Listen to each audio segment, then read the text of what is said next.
नमस्कार मित्रांनो, लग्नानंतर होईलच प्रेम या मालिकेच्या आजच्या भागामध्ये मी तुम्हा सर्वांचे अगदी मनपूर्वक स्वागत करते। आजच्या भागामध्ये आपल्याला पाहायला मिळतं आता घरात अगदी आनंदाचं वातावरण असतं। नंदिनी आणि काव्याने जी पत्रिका सगळ्यांसमोर सादर केलेली असते त्यामुळे सर्वच जण खुश असतात। तर विक्रम परवानगी देत म्हणतात हो होणार, पत्रिकाही छापून होणार। तर आता शारदाताई मानिनीताईंना म्हणतात, मानिनीताई लग्न म्हटल्यावर तर मुहूर्त काढावाच लागेल ना, तुम्ही एक काम करता का, तुम्ही तुमच्या गुरुजींना बोलावून घेता का, आपण त्यांनाच मुहूर्त विचारूया। तर त्याचवेळी गुरुजी तिथे असतात आणि त्या आवाज देत म्हणतात गुरुजी उपस्थित आहेत। आता मात्र घरातील सर्वांनाच धक्का बसतो, सर्वच जण गुरुजींकडे पाहू लागतात। तर गुरुजी आलेत हे पाहून मानिनीताई आणि विक्रम खुश होतात। तर मानिनीताई म्हणू लागतात या गुरुजी या। तर गुरुजी येताच मानिनीताईंना म्हणतात कसे आहात तुम्ही सर्वजण। तर मानिनीताई म्हणतात एकदम मस्त। तर गुरुजी आता मानिनीताई आणि विक्रम यांच्याकडे पाहताच विक्रम म्हणू लागतात गुरुजी खरंच तुमची कमाल आहे हो, म्हणजे आम्ही आठवण काढली मग तुम्ही कुठल्याही क्षणी इथे हजर असतात। तर गुरुजी म्हणतात असणारच, कारण मानिनी आणि विक्रम या देशमुख कुटुंबाशी माझा विशेष लोभ आहे। मग जर विशेष लोभ असणारी व्यक्ती आपल्याला हाक मारत असेल तर ती हाक एका हृदयापासून दुसऱ्या हृदयापर्यंत आपोआपच ऐकू जाते, हो की नाही। जीवा आणि पार्थ आता ते घाबरतच होकार देतात। तर आता मानिनीताई म्हणतात बरं गुरुजी मी तुमच्यासाठी चहा घेऊन येते। तर गुरुजी म्हणतात बरं लवकर घेऊन ये। असं म्हणताच आता मानिनीताई चहा आणण्यासाठी निघून जातात। तर इकडे जीवा नंदिनीला म्हणू लागतो गुरुजी आलेत ना की माझ्या पोटातच गोळा येतो। तर पार्थ म्हणतो मला तर यांचं काही कळतच नाही।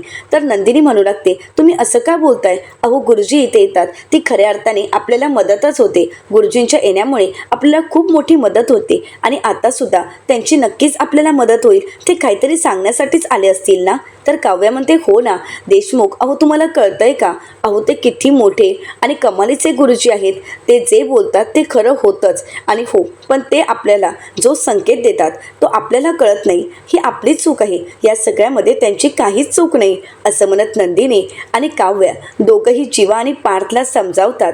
तर मानिनीताई गुरुजींना चहा घेऊन येताच त्यांच्या मनात खळबळ चालू असते, प्रश्नांचं वादळ चालू असतं, हे गुरुजींनी अगदी अचूक ओळखलेलं असतं। आता गुरुजी मानिनीताईंना आवाज देत म्हणतात बोल मानिनी। आता मात्र कोणाला काहीच कळत नाही, कारण सर्वच जण आश्चर्याने गुरुजींकडे पाहू लागतात। गुरुजी मानिनीताईंना पुढे म्हणतात मला माहीत आहे मानिनी तुझ्या मनात प्रश्नांचं वादळ आहे, पण तू जर बोलली नाहीस तर मला कसं कळणार।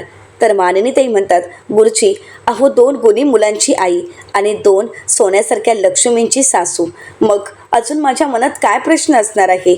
आता या चौघांचंही लग्न करायचं आम्ही ठरवलं आहे, पण आता यावेळी तरी हे लग्न निर्विघ्नपणे पार पडेल ना।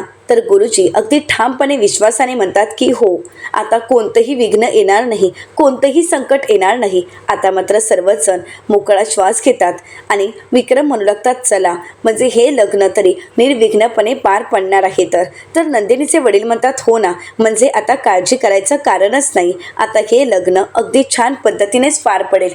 तर गुरुजी म्हणतात कोणतीही गोष्ट नीट होणार म्हणून माणसाने कधीही निश्चिंत राहू नये, तुम्हीही राहू नका। तर आता मानिनीताई म्हणतात म्हणजे, तर गुरुजी म्हणतात कारण जुनी दुखणी अजूनही बरी झाली नाहीत।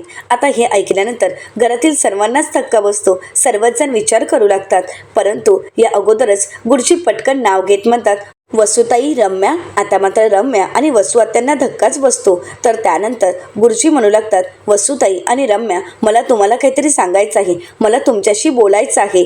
तर वसु आत्या म्हणू लागतात गुरुजी आम्हाला सुद्धा तुम्हाला काही विचारायचं आहे।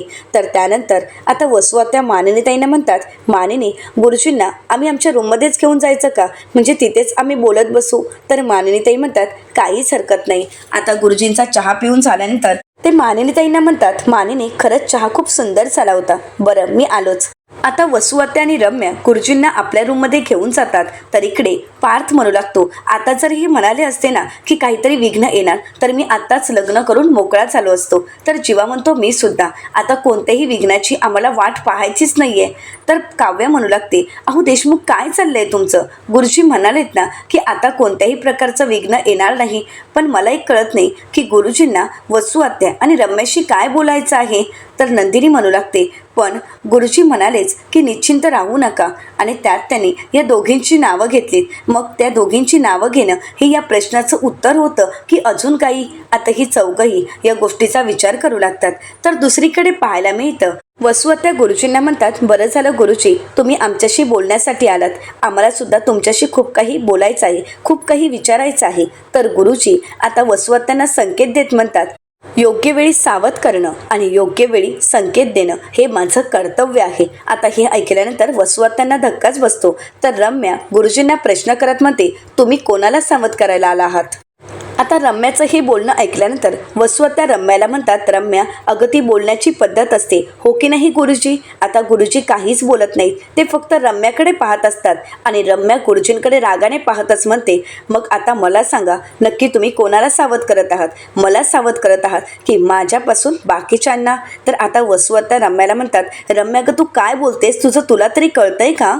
आणि रम्या मला सांग ही कुठली पद्धत आहे गुरुजींशी बोलायची? रम्या काहीच बोलत नाही, ती फक्त तिरस्काराने रागाने गुरुजींकडे पाहत असते.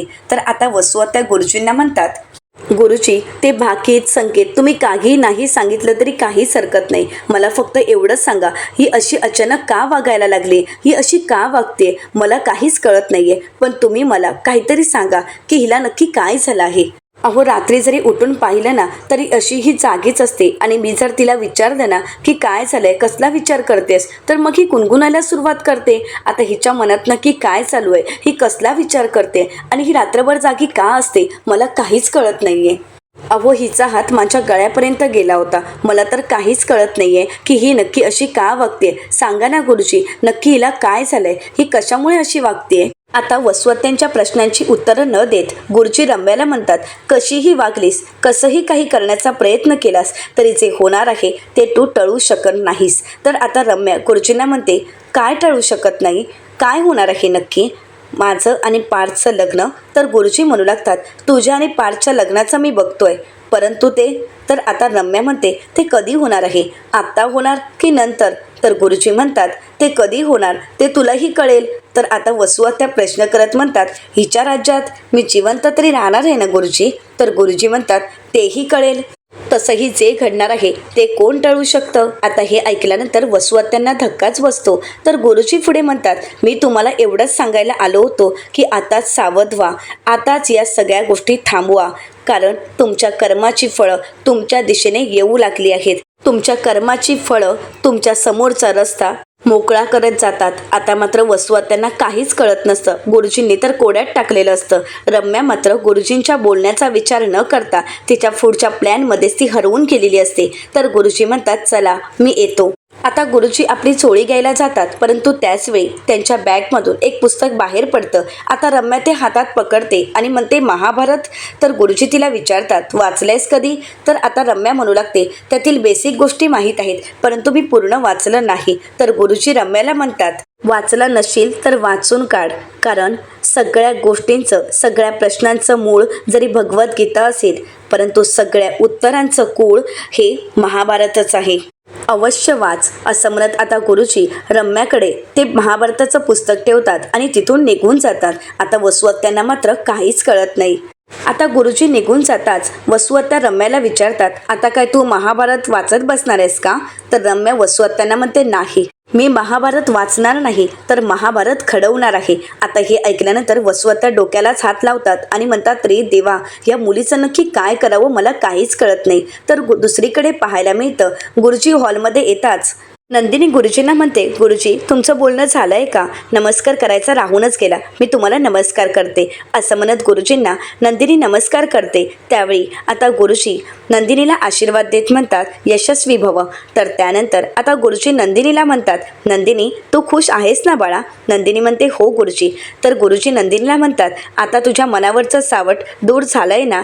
असणाऱ्या शंका सगळ्या काही दूर झाल्या आहेत ना? नंदिनी म्हणते, हो गुरुजी. सुरुवातीला वाटायचं की काव्याचं सुख आणि तिचं नशीब मी माझ्या मुठीत धरलं आहे, परंतु आता तसं काही नाहीये. आता सगळं काही नीट सुरळीत चालू आहे. नंदिनी म्हणते गुरुजी चला ना, जेवून घ्या, सर्वच जण तुमची वाट पाहत आहेत. तर गुरुजी म्हणतात नाही नंदिनी, माझी बाकीचीही कामं बाकी आहेत, मी नंतर येईनच. तर नंदिनी म्हणते पण गुरुजी थोडं तरी जेवून घ्या.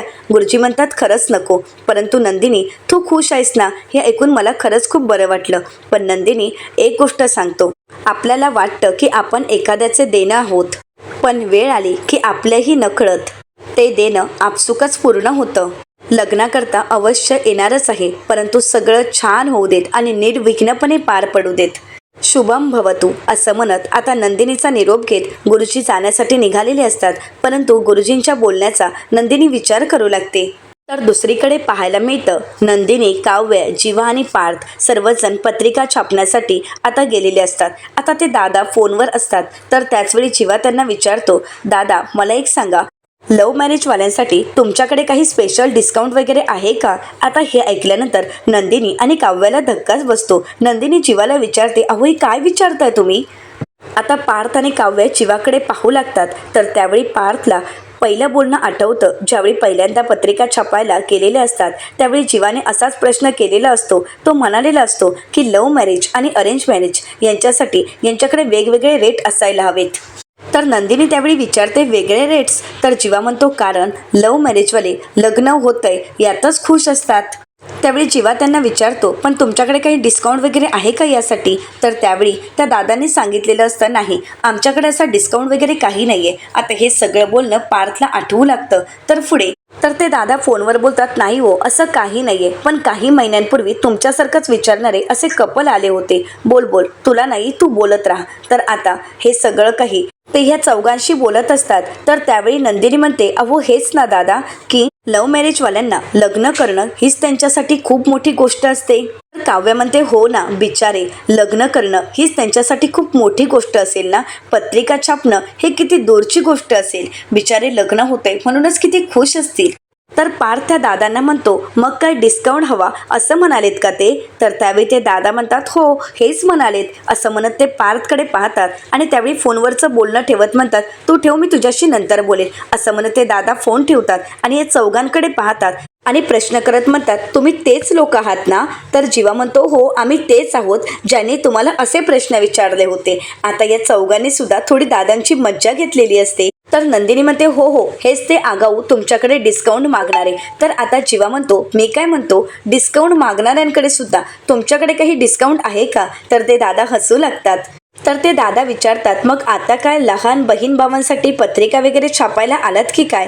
तर पार्थ म्हणतो, नाही अजून आम्हीच मोठे नाही झालो, या 2 कपलसाठी आम्हा सगळ्यांसाठी आम्ही पत्रिका छापायला आलो आहोत. आता हे ऐकल्यानंतर ते दादा पार्थला म्हणतात, त्यावेळी त्या दादांना आठवतं. ते दादा त्यांना म्हणतात, त्यावेळी तुमच्या या पत्रिकांमध्ये काहीतरी मिस्टेक झाली होती का?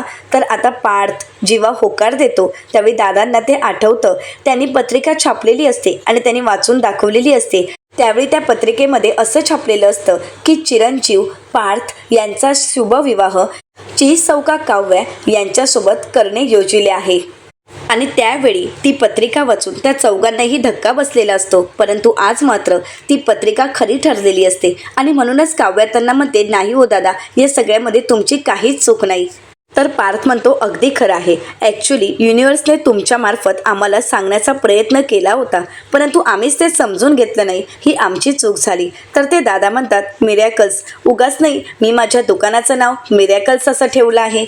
तर आता नंदिनी त्या दादांना म्हणते, अगदी बरोबर, आणि हो ती चूक सुधारण्यासाठी आम्ही तुमच्याकडे पत्रिका छापण्यासाठी आलो आहोत. तर आता पुन्हा एकदा जीवा म्हणतो, मी काय म्हणतो, चूक सुधारणाऱ्यांसाठी काही डिस्काउंट वगैरे आहे का तुमच्याकडे? तर आता पुन्हा एकदा सर्वजण हसू लागतात, कारण जीवाचे जोक काही संपत नसतात.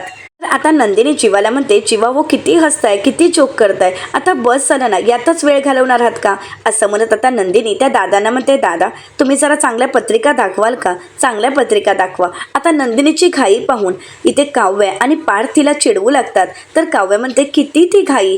तर आता जीवा म्हणतो, हो ना, लग्नासाठी कितीही घाई चालू आहे. आता नंदिनी लाजू लागते. तर आता दादा म्हणू लागतात, खरंच खूप छान जोक करता, परंतु आता मला पत्रिकेमध्ये छापायची असणारी मुलींची नावं सांगा बरं. तर आता पार्थ आपलं नाव सांगत म्हणतो, पार्थ देशमुख. तर काव्य आपलं नाव सांगत म्हणते, काव्य देशमुख. तर ते दादा काव्याकडे पाहतात. तर काव्य म्हणते, सॉरी काव्या मोहिते म्हणजेच पार्थ देशमुख आणि काव्या मोहिते यांचा शुभविवाह होणार आहे. तर आता जीवा आपलं नाव सांगत म्हणतो, चिरंजीव जन्मीजय देशमुख आणि नंदिनी मोहिते यांचा शुभविवाह. आता नंदिनी पुढचं वाक्य पूर्ण करत म्हणते, यांचा शुभविवाह पार पडणार आहे. तर आता ते दादा नावं लिहून घेतात आणि म्हणू लागतात, बरं मी तुम्हाला छान असे सॅम्पल दाखवतो. असं म्हणत ते दादा आता नंदिनी, काव्या, पार्थ आणि जीवा यांना पत्रिकेचे सॅम्पल दाखवायला घेतात. तर दुसरीकडे पाहायला मिळतं, आता देशमुखांच्या घरी साड्या काढण्याचा कार्यक्रम सुरू असतो. आता त्यासाठी दादा साड्याही घेऊन आलेले असतात. तर मानिनीताई, शारदाताई, रम्या, आशाताई, चित्रा आणि रेखाताई सुद्धा आलेले असतात. आता सर्वच जण साड्या सिलेक्ट करत असतात आणि सर्वच जण एकमेकींना विचारून साड्या पाहत असतात. तर त्याचवेळी नंदिनी आणि जीवा खाली येतात. तर नंदिनी म्हणू लागते, अहो चला ना. जीवा म्हणतो, नाही नाही तू जा ना. तर नंदिनी म्हणते, अहो प्लीज तुम्ही तर चला, माझ्या साड्या तुम्हीच सिलेक्ट करणार आहात ना. जीवा म्हणतो, त्या तर मी इथूनही करू शकतो, तू जाऊन तिथे बस आणि मला फक्त साडी दाखव, मी हो की नाही ते इथूनच सांगेन. नंदिनी म्हणते, असं काय करता हो. तर जीवा म्हणतो, मी तिथे नाही येणार. असं म्हणत जीवा येण्यासाठी नकार देतो. आता नंदिनी साडी सिलेक्ट करण्यासाठी बसते. तर त्यानंतर पार्थ आणि काव्याही त्या ठिकाणी येतात. आता काव्या पार्थला म्हणते, चला ना माझ्यासोबत. आता पार्थ म्हणतो, नाही नाही तुमच्या साड्या तुम्ही सिलेक्ट करा, तिथे सर्वजण बायका आहेत, मी तिथे येऊन काय करणार. असं म्हणत पार्थही काव्याला म्हणतो, तू साड्या सिलेक्ट कर आणि पार्थही तिथून निघून जातो. तरी ते दोघेही येताच रम्या म्हणू लागते, गुरुजी ही आपली पहिली नवरी आहे आणि ही दुसरी, 2 नवरी आहेत, त्यांच्यासाठी खूप छान साड्या दाखवा. नंदिनी म्हणते, नाही सर्वांसाठी छान साड्या दाखवा. तर काव्या म्हणू लागते, अगं नंदिनीताई, त्या रेखाताई आणि चित्रासुद्धा आली आहे ना, त्यांच्यासाठी सुद्धा आपल्याला साड्या काढायच्या आहेत. आणि सर्वात महत्त्वाची व्यक्ती आशाताई, तिच्यासाठी तर सगळ्यात महागडी साडी काढायची आहे. तर नंदिनी म्हणते, हो हो आपण सगळ्यांसाठी साड्या काढणारच आहोत आणि रम्या तुझ्यासाठी सुद्धा साडी घे. असं म्हणत सर्वच जण आता साड्या सिलेक्ट करत असतात. तर आशाताई आणि चित्रा म्हणू लागतात की नंदिनी आणि काव्य, तुम्हाला खरंच सांगू का, तुमचं दोघांचं लग्न म्हणजे आमच्यासाठी खूप मोठा सोहळा आहे. आता असं म्हणत सर्वच जण खूप खुश असतात, कारण नंदिनी आणि काव्याचा लग्न सोहळा हा सगळ्यांसाठीच खूप स्पेशल असतो आणि त्यासाठीच सगळ्यांची लगबग चालू असते. आता नंदिनी पहिली साडी लावून पाहते आणि जीवाला विचारते. तर जीवाला ती साडी अजिबातच आवडलेली नसते. तर आता काव्यासुद्धा पार्थला जी साडी विचारते त्यावेळी पार्थला ती साडी आवडलेली नसते. असं म्हणत आता एकमेकींना खुणावूनच आता प्रत्येकजण आपापल्या नवऱ्यांना साड्या विचारत असतात, परंतु त्यांना काही साड्या पसंत पडत नसतात. जीवा नकार देतो त्यावेळी नंदिनी रागानेच ती साडी खाली ठेवते. तर दुसरीकडे पार्थही आता काव्याच्या साड्या सिलेक्ट करत असतो. असं म्हणत आता पार्थ एक एक भाजी घेऊन काव्याला दाखवत म्हणतो की या रंगाची साडी, पहिल्यांदा टमॅटो घेतो आणि त्या रंगाची साडी दाखवतो. तर त्यावेळी पार्थला तीही साडी आवडलेली नसते. तर त्यानंतर हिरव्या रंगाचा पालक घेत पार्थ आता काव्याला हिरव्या रंगाची साडी सिलेक्ट करायला सांगतो आणि त्यावेळी आता काव्या अंगावर हिरव्या रंगाची साडी टाकून पाहते. तर दुसरीकडे नंदिनी सुद्धा एक एक साडी खांद्यावर टाकून जीवाला दाखवत असते. आता जीवाला सुद्धा त्या साड्या आवडत नसतात. आता या चौघांच्याही खाण्याखुणा चालू असतात आणि त्याचवेळी रम्या पाहते पार्थकडे. पार्थ आणि काव्याचं जे काही चालू असतं ते पाहून रम्याला खूप राग आलेला असतो. तर पार्थ आता लिंबू हातात घेतो आणि काव्याला येल्लो रंगाची साडी पाहायला सांगतो, परंतु ती सुद्धा पार्थला आवडलेली नसते. आता इकडे दोघेही आपापल्या नवऱ्यांना साड्या दाखवतात, परंतु त्यांना काही आवडत नसतात आणि हे सगळं काही मानिनीताई पाहतात आणि मानिनीताई आता वसू आत्यांना म्हणतात, ताई तिकडे बघा. आता ज्यावेळी सर्वजण या दोघांकडेही पाहतात तर दोघांचेही नवरे खानाखुणा करून साड्या सिलेक्ट करत असतात. हे पाहून सर्वच जण त्यांच्यावर हसू लागतात.